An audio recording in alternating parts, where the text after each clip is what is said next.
Evangelho de João, capítulo 15, versos de 9 ao 17.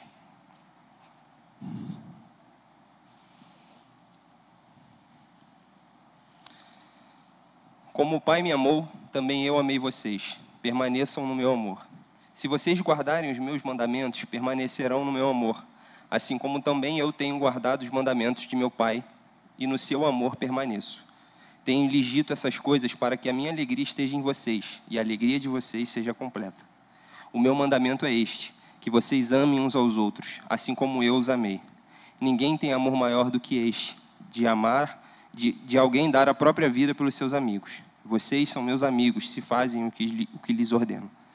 Já não chamo vocês de servos, porque o servo não sabe o que o seu senhor faz. Mas tenho chamado vocês de amigos, porque tudo o que ouvi de meu Pai eu lhes dei a conhecer. Não foram vocês que me escolheram, pelo contrário. Eu os escolhi e os designei para que vão e deem fruto, e o fruto de vocês permaneça, a fim de que tudo o que pedirem ao Pai em meu nome, Ele lhes conceda. O que lhes ordeno é isto, que vocês amem uns aos outros. Obrigado, Daniel. Vamos orar? Deus, obrigado pela tua rica e preciosa palavra.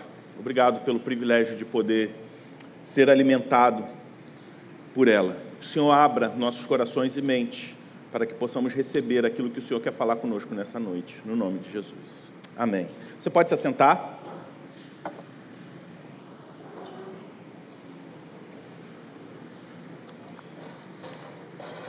Obrigado.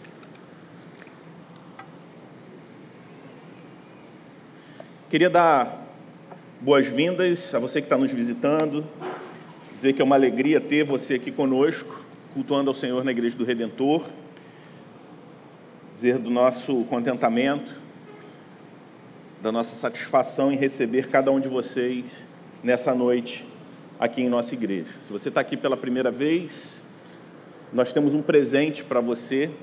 Antes de ir embora, passa ali no balcão de conexão, que os irmãos ali vão estar te entregando um presente, uma forma da gente demonstrar a nossa alegria, o nosso privilégio de poder ter você adorando, cultuando ao Senhor conosco nessa noite. Hoje nós vamos dar continuidade à nossa série, Vida Frutífera. Essa série é como se fosse uma série dentro da outra série. Nós ainda estamos no livro de Gálatas, mas por que o texto bíblico foi um texto de João? No texto de Gálatas 5, a partir do versículo 22 a 23, o apóstolo Paulo ele fala sobre o fruto do Espírito. O apóstolo Paulo ele fala sobre 9 virtudes que compõem o fruto, a evidência da ação do Espírito Santo na vida daqueles que foram salvos. Como nós falamos na semana passada, o apóstolo Paulo ele não fala frutos, mas fala fruto no singular. Ou seja, são 9 elementos, 9 virtudes que compõem um único fruto, que é um distintivo, uma característica daqueles que servem, que foram salvos, que foram adotados por Deus, que foram salvos em Jesus Cristo. Se você olhar para a nossa identidade visual, para essa série, essa pequena série dentro da série de Gálatas, tem ali um pomar, uma plantação de tangerinas. Quando a gente pensa em fruto do Espírito e não frutos, eu gosto de pensar numa tangerina e os seus gomos. E o fruto do Espírito é como se fosse essa tangerina com 9 gomos, onde cada um desses gomos compõe essa fruta única. E hoje, continuando essa nossa série que semana passada nós não falamos especificamente sobre uma virtude, mas falamos sobre o que é o fruto do Espírito.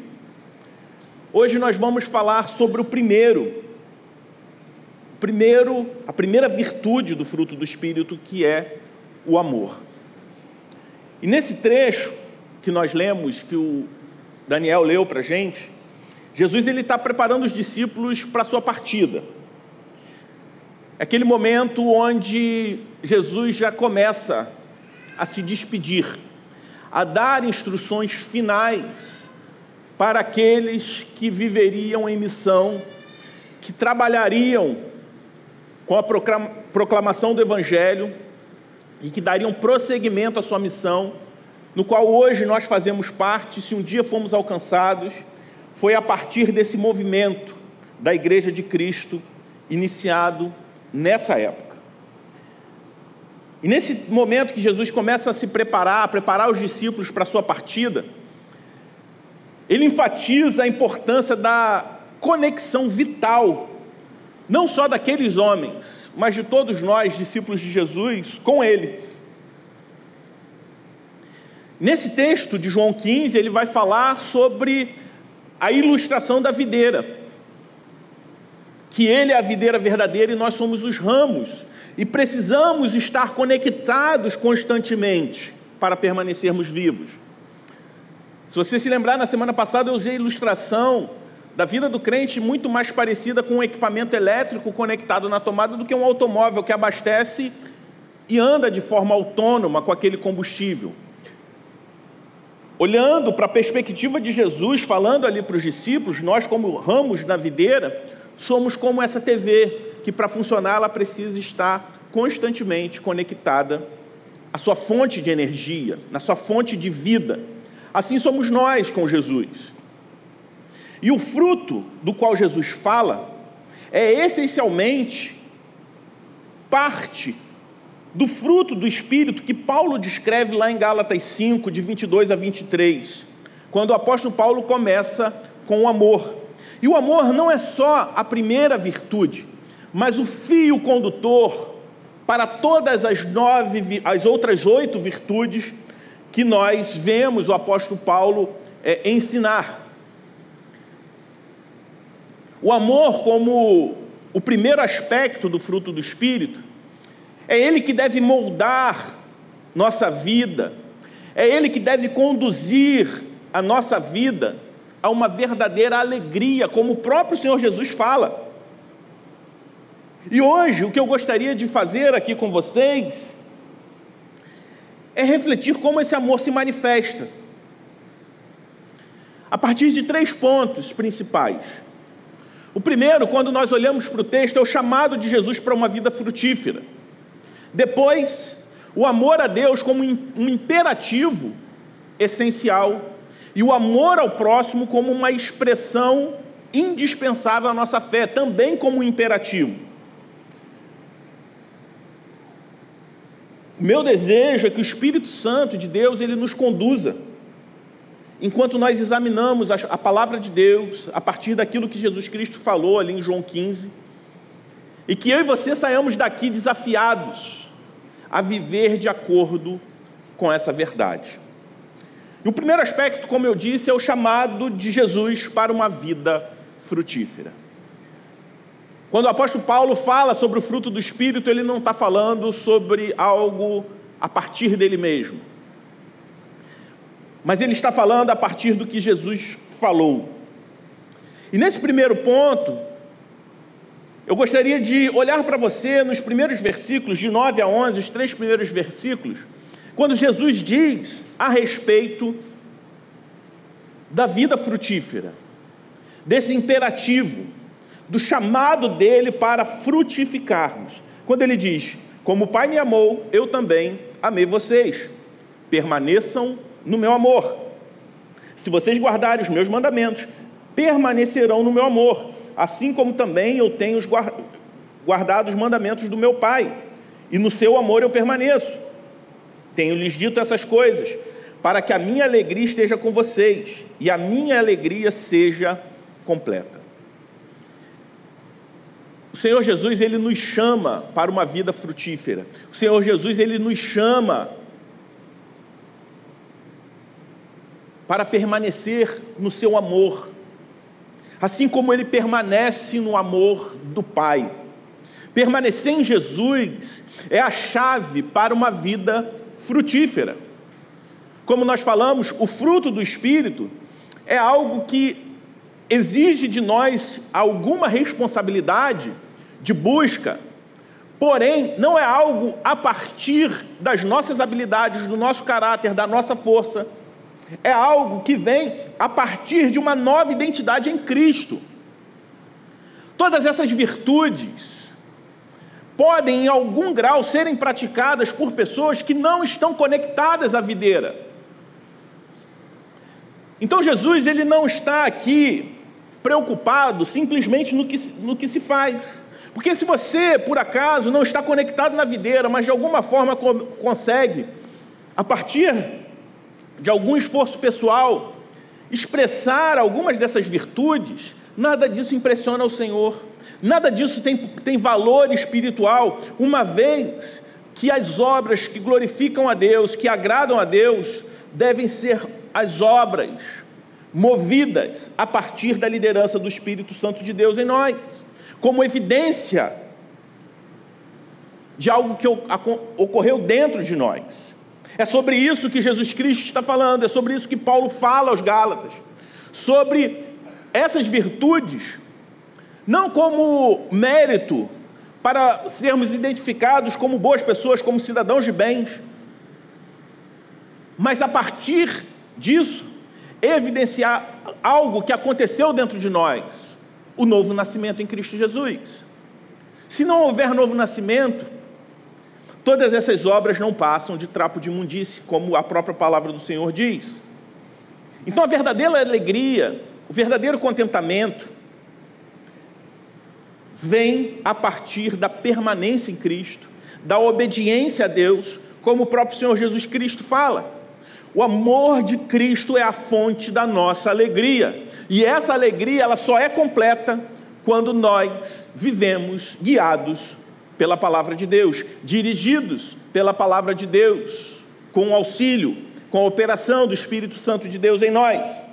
Portanto, viver uma vida frutífera não é apenas sobre realizar boas obras, mas é sobre estar profundamente conectado a Jesus, deixando que o seu amor flua através de nós, produzindo fruto em nossas vidas, para que Deus seja glorificado em nós.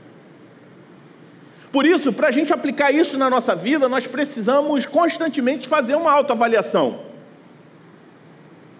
Será que estamos realmente permanecendo em Cristo?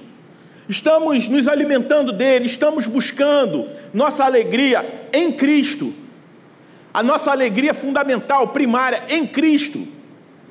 Ou estamos buscando em coisas temporais, depositando em coisas temporais a fonte primária de identidade, significado, alegria e contentamento para nós? É interessante porque o Senhor Jesus, ele fala sobre amor e obediência. Guardar os mandamentos do Senhor não deve ser visto como um fardo, mas como uma expressão do nosso amor por Ele. A obediência aos mandamentos do Senhor é a evidência que estamos permanecendo em seu amor, experimentando a alegria completa que só o Senhor pode nos dar, e Ele promete isso. As palavras de Jesus são para nós um convite, para nós pensarmos, refletirmos sobre de onde de fato nós estamos extraindo ou projetando como fonte de alegria, de significado para nós. Porque somente assim, conectados à videira, conectados em Cristo, as nossas vidas se tornam verdadeiramente frutíferas, se tornam cheias de alegria, de contentamento. O amor a Deus em primeiro lugar, obedecendo ao Senhor, tem como resultado alegria, e uma alegria verdadeira, não uma alegria passageira, mas a alegria plena, o contentamento que somente o Senhor pode nos dar. Por isso, quando Jesus fala isso, nós vemos um segundo ponto interessante nesse texto. Jesus nos chama para termos uma vida frutífera, E essa vida frutífera começa, o ponto de partida é o amor a Deus, em primeiro lugar. Ter o amor a Deus como um imperativo e não como algo opcional. O amor a Deus como imperativo essencial para as nossas vidas. Se você pensar num carro, hoje em dia os carros vêm muito mais completos, né? Mas aí antigamente tem que ter, é completo, significava que tinha direção hidráulica, ar-condicionado e vidro elétrico, né? Hoje em dia, ar-condicionado para carro virou quase que padrão, dependendo de onde você mora. Mas nunca vi um motor do carro ser opcional, não é verdade, Alan? Às vezes nós tratamos o amor a Deus como um acessório e não como uma parte fundamental da nossa vida. É como se nós, ao nos dirigirmos à concessionária, escolhêssemos um carro e tratássemos o motor como acessório. Não, o motor eu dispenso, não precisa do motor. Por vezes nós fazemos isso, mas o amor a Deus é um imperativo e precisa estar em primeiro lugar. Nos versículos 12 e 13, o Senhor Jesus ele diz o seguinte: o meu mandamento é esse, que vocês amem uns aos outros, assim como eu os amei. Ninguém tem amor maior do que esses, de alguém dar a própria vida pelos seus amigos. Jesus fala sobre a forma como Ele nos amou. E aonde está aqui o amor a Deus como imperativo? Porque o Senhor, Ele não nos ama em resposta a um amor que nós dedicamos a Ele. É o contrário.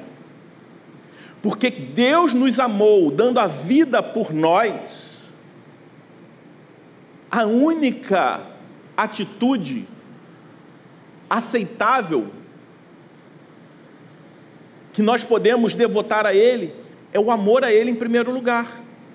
Tanto que a palavra de Deus nos diz que nós devemos amar a Deus de todo o coração, alma, força, mente. O amor não como um acessório, não como algo opcional, mas um mandamento claro e fundamental para todo aquele que segue a Jesus. Amar a Deus é expressar nossa obediência a Ele, porque nós amamos a vontade dEle, confiamos no seu cuidado. Porque quando nós amamos Deus verdadeiramente, isso nos dá uma disposição em seguir as orientações, as suas ordenanças, viver de acordo com a sua vontade, sem que isso seja um peso, porque a nossa relação, a nossa conexão, a nossa permanência em Deus é a partir do amor. E quando nós obedecemos ao Senhor, nós estamos demonstrando de forma prática, visível, o nosso amor a Ele. No versículo 15 de João 14, no capítulo anterior, Jesus diz o seguinte: se me amais, vocês guardam os meus mandamentos. Esse versículo reforça a ideia de que o nosso amor a Deus deve ser ativo, deve ser prático, deve ser visível, através não somente de ações diárias, mas também de cada decisão que nós tomamos. A partir, tendo como ponto de partida, cada escolha, cada decisão, o amor a Deus, acima de tudo. Entender que o amor a Deus é um imperativo, deve levar você a se perguntar se as suas decisões, das mais simples às mais complexas, glorificam a Deus. Se a forma como você está vivendo exalta o nome do Senhor. Isso faz com que a gente avalie as nossas prioridades em tudo, na nossa agenda, em tudo. O amor a Deus demonstrado de forma prática significa colocar Deus em primeiro lugar em tudo, em todas as áreas da sua vida, na criação dos seus filhos, na condução do seu casamento, na sua carreira profissional, na forma como você administra todos os recursos que Deus te dá. Tudo deve estar submetido ao senhorio de Cristo e, de fato, O seu amor primeiro é o amor a Deus. Se o seu primeiro amor, muitas pessoas interpretam isso de forma equivocada, como se fosse o amor da conversão. Não, é voltar ao primeiro amor, é ter Deus como o amor principal da vida. Porque a lógica é que na medida que você caminha com Deus, você deve amá-lo mais. Se você amava mais a Deus quando você se converteu do que depois de 10, 20 anos de convertido, existe um problema na sua relação com o Senhor, de alguma forma. E é interessante que lá no versículo 16, do capítulo 15, o Senhor Jesus ele faz uma afirmação que também muitas vezes é distorcida, quando ele diz: não foram vocês que me escolheram, pelo contrário, eu os escolhi e os designei para que vão e deem fruto. E o fruto de vocês permaneça, a fim de tudo o que pedirem ao Pai em meu nome, Ele lhes conceda. Aí você pensa assim: caramba, Deus é um realizador de sonho. Se eu me esforçar, se eu amar a Deus, Ele vai fazer tudo que eu quero. O Pai vai conceder tudo que eu pedir. De forma nenhuma o Senhor Jesus ele está falando que Deus é obrigado a realizar todos os nossos desejos pessoais.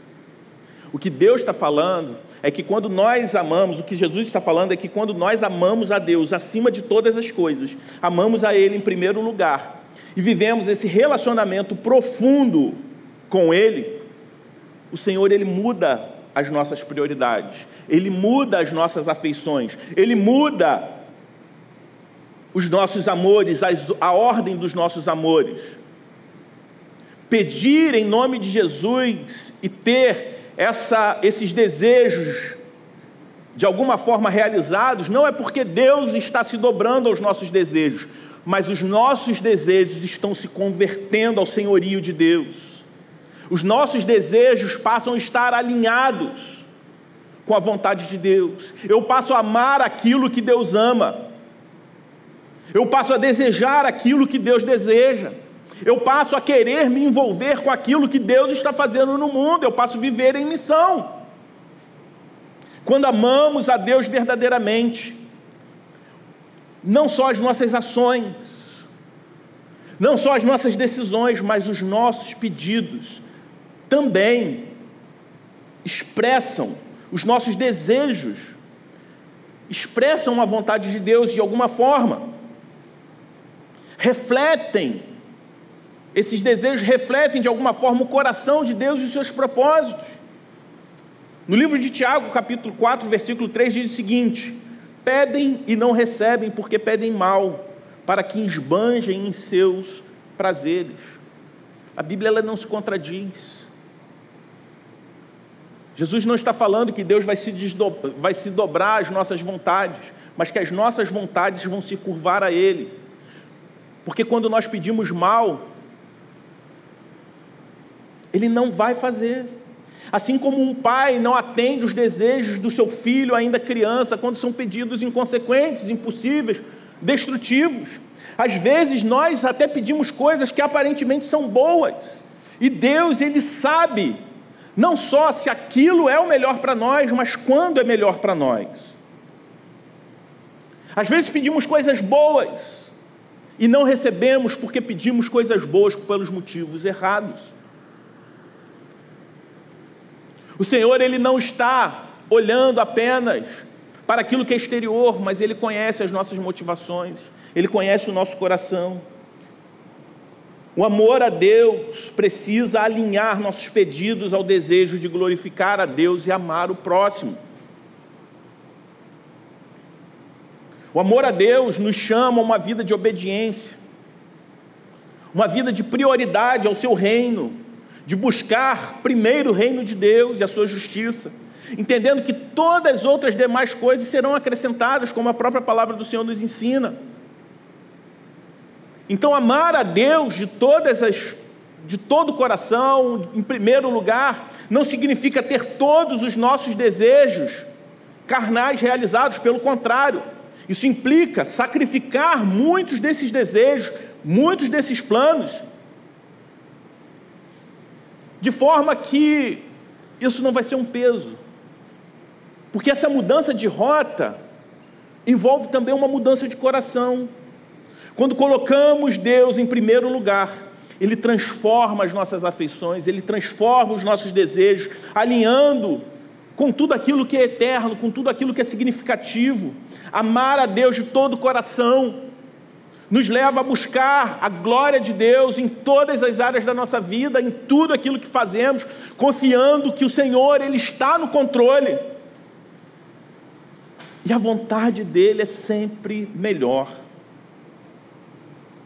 Esse amor deve ser a força motriz de todas as nossas ações, de todas as nossas decisões. E quando fazemos isso, quando submetemos ao amor de Deus, nos submetemos ao amor dEle, nós mostramos ao mundo a grandeza do nosso Deus através de vidas dedicadas a Ele. Mas esse amor a Deus, ele não se resume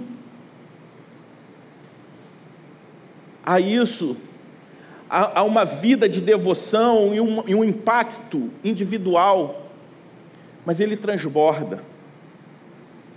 E o Senhor Jesus, ele fala sobre a evidência desse amor, não somente em qual patamar nós colocamos o amor a Ele, mas a forma como nós lidamos com o próximo. Esse é o terceiro ponto. Amar ao próximo como imperativo. Não é uma escolha, não é também um opcional que você pode ter ou não. O amor ao próximo é uma expressão indispensável da nossa fé em Jesus.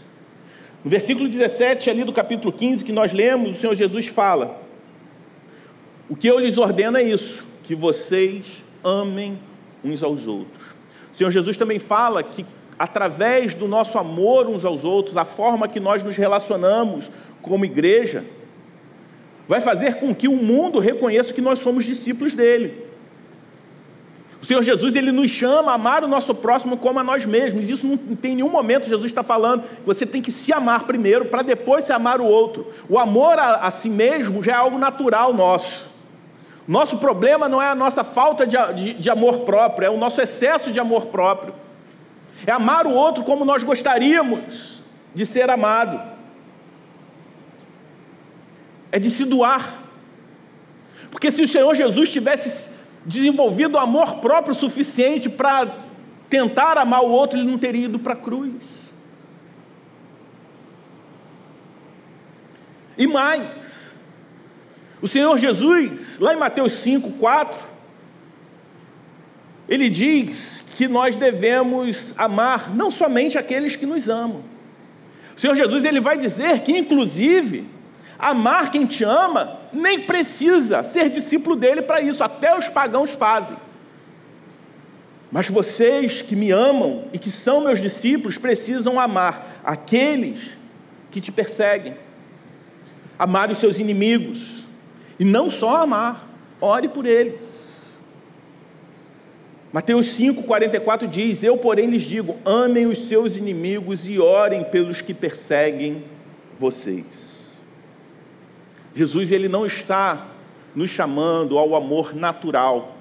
Amar um filho, embora você veja muito pai, muita mãe que não ama o filho, porque o pecado afeta o ser humano dessa forma. E a falta de amor de um pai, de uma mãe por um filho escandaliza até incrédulos.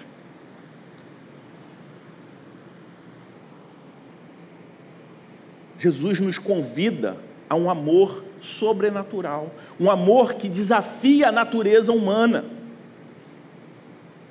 Porque a natureza humana tende a nos fazer amar apenas aqueles que são amáveis, amar somente aqueles que vão nos beneficiar de alguma forma.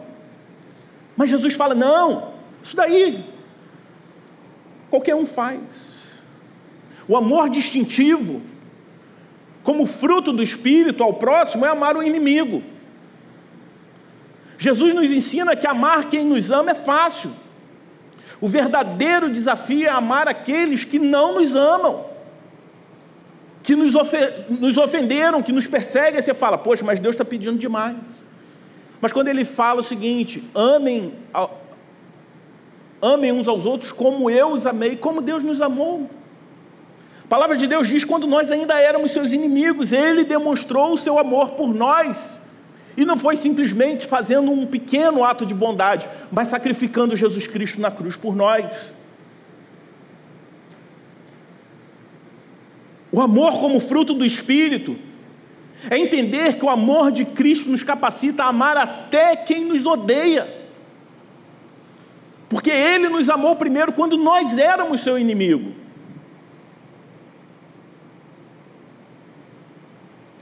Amar o inimigo, amar quem ofende, tem implicações práticas na nossa vida, a começar pelo perdão. Implica reconciliação. Porque o amor de Deus, ele não somente transforma relações, como ele cura corações feridos. Amar ao próximo de verdade nos livra também de nós nos escondermos atrás das nossas boas obras. Mas como assim? Por vezes, nós disfarçamos a nossa falta de amor através das boas obras. É mais fácil ajudar um necessitado, dar uma oferta generosa, dar um prato de comida, dar uma oferta generosa para desabrigados, vítimas de desastres.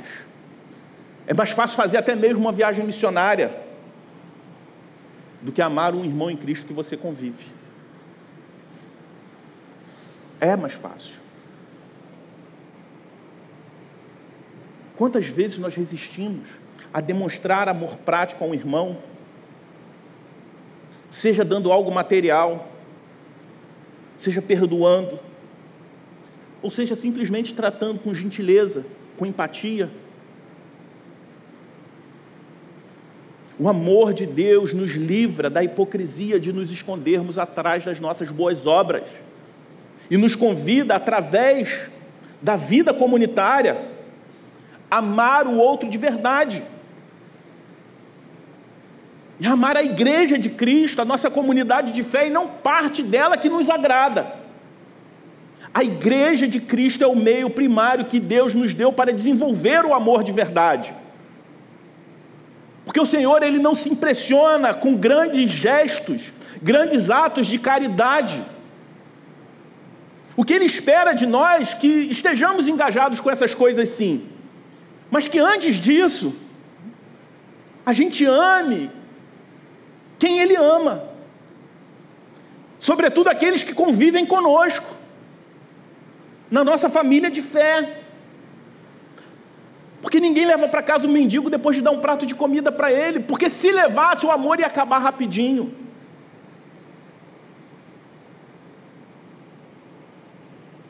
A gente deixaria de amar rapidamente.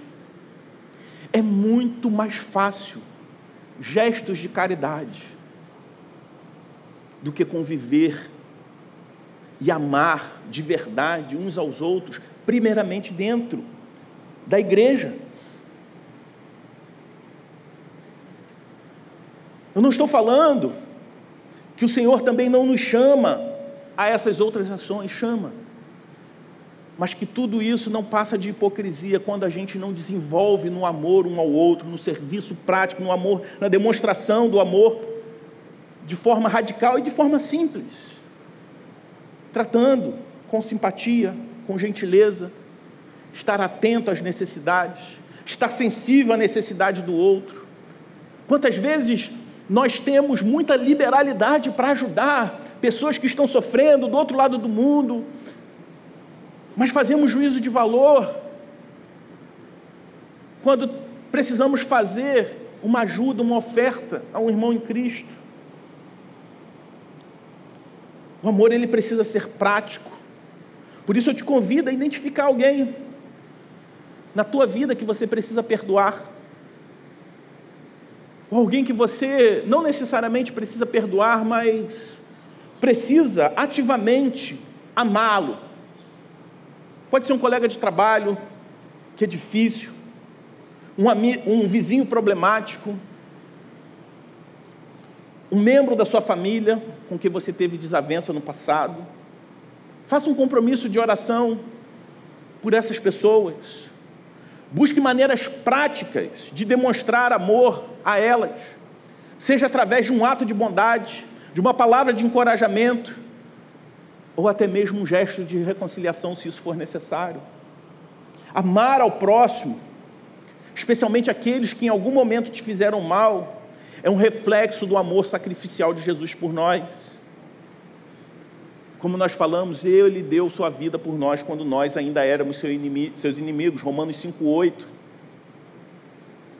Esse amor radical é a marca distintiva de um seguidor de Cristo, é a evidência de que o Espírito Santo está operando em nossas vidas. Para você entender a profundidade do amor de Deus por nós, em Jesus Cristo, imagine comigo a cena comum em muitas casas, de um pai com um filho pequeno, que o pai, ao chegar em casa, após um longo dia de trabalho, se encontra com seu filho. Por vezes eu tenho que viajar, recentemente viajei, às vezes passo uma semana longe de casa, e sempre que eu estou chegando, as minhas filhas ficam esperando na porta e vêm com alegria, mesmo sabendo que quando elas aprontam eu brigo, elas choram, mas ainda assim, todas as vezes que eu retorno, elas se alegram. Imagine a cena de um pai que quando chega em casa, é recebido pelo seu filho, correndo em sua direção, com um sorriso no rosto, o abraça com alegria, com amor. Pense nesse vínculo especial entre o seu pai, esse pai e seu filho.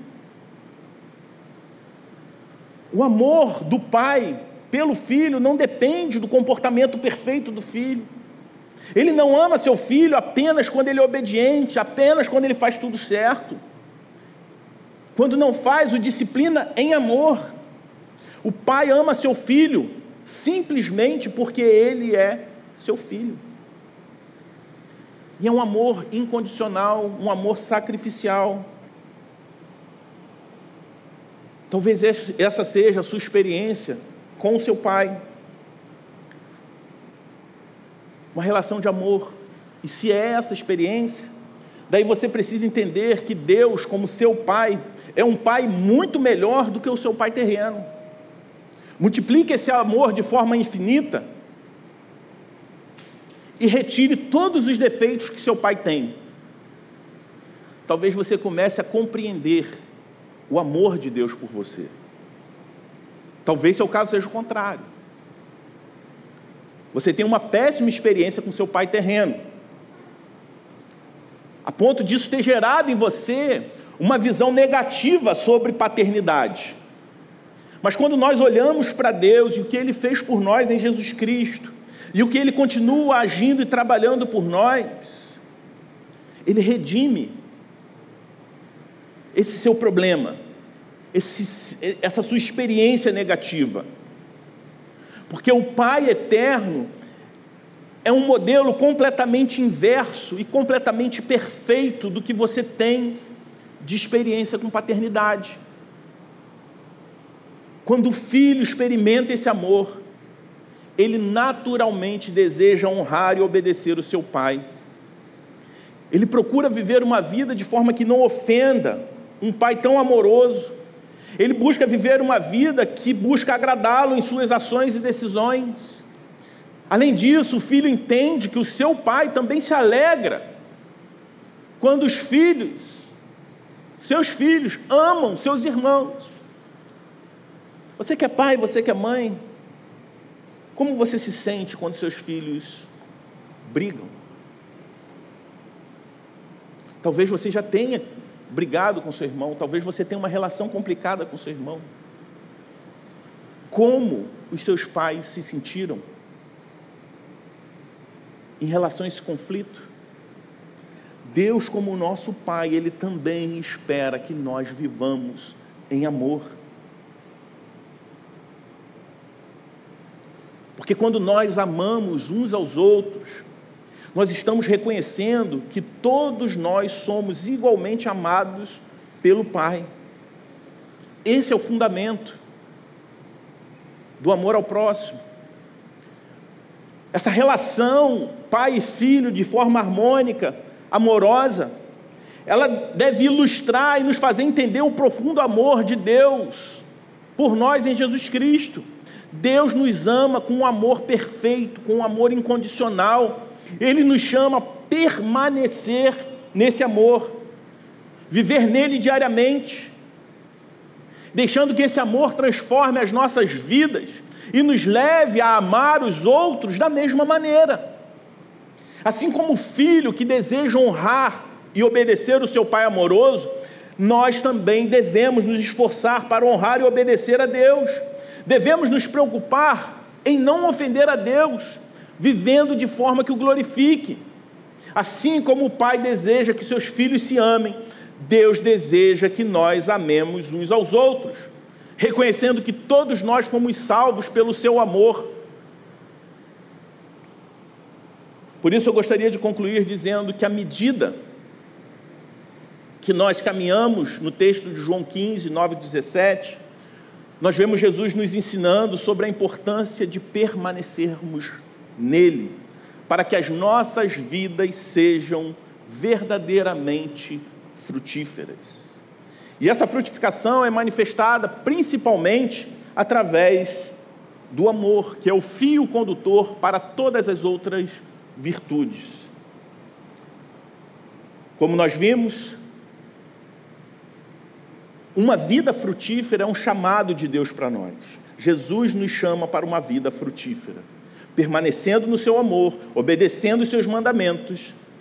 Não apenas isso vai nos trazer alegria, mas também vai nos capacitar a produzir os frutos que glorificam a Ele.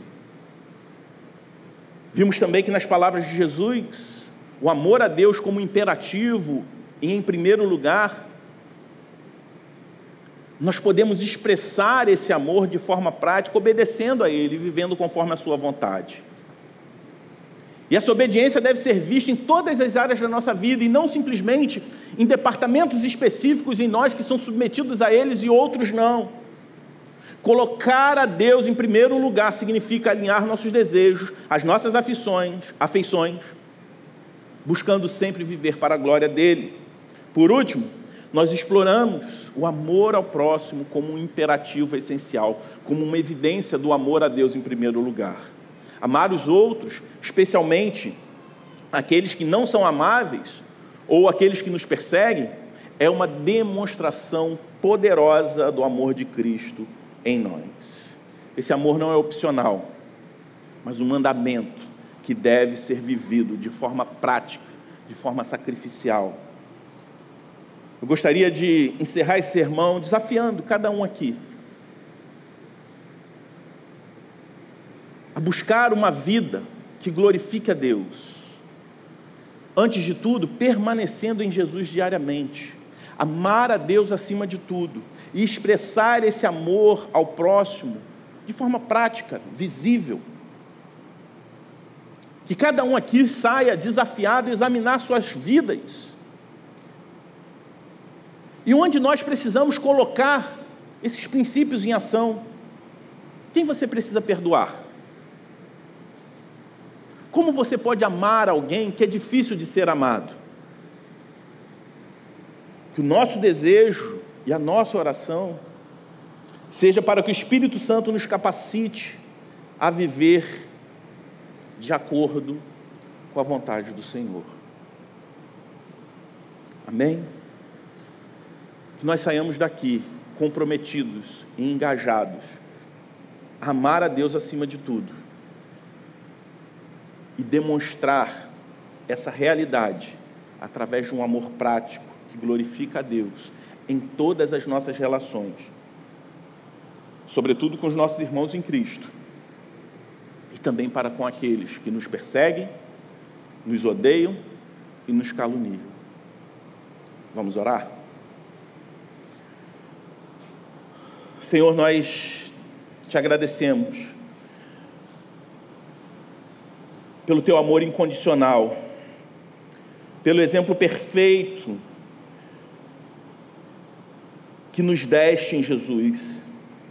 Pedimos que o teu Espírito nos ajude a permanecermos em Ti, em amor. Que possamos honrar ao Senhor acima de todas as coisas e honrar, Senhor Deus, através de vidas que glorificam ao Senhor. Que possamos amar o Senhor de todo o coração e expressar esse amor no amor ao próximo. Que o Teu Espírito possa nos capacitar a dar evidência do fruto do Espírito em nós, amando o Senhor acima de tudo e amando ao próximo como a nós mesmos. Que o Senhor tenha compaixão de cada um de nós. Que o Senhor nos perdoe por vezes que nós erramos e deixamos, Senhor Deus, o amor a Ti em outro lugar e não o lugar que é devido. Que não amamos o outro, o próximo, como nós deveríamos, como o Senhor espera que nós amássemos. E se porventura, se há pessoas aqui que chegaram nesse culto sem compreender, Senhor Deus, o Teu amor, que eles possam ser transformados pelo poder do Teu Evangelho, que é a mensagem da forma como o Senhor nos amou em Jesus Cristo. Essa é a nossa oração em nome de Jesus.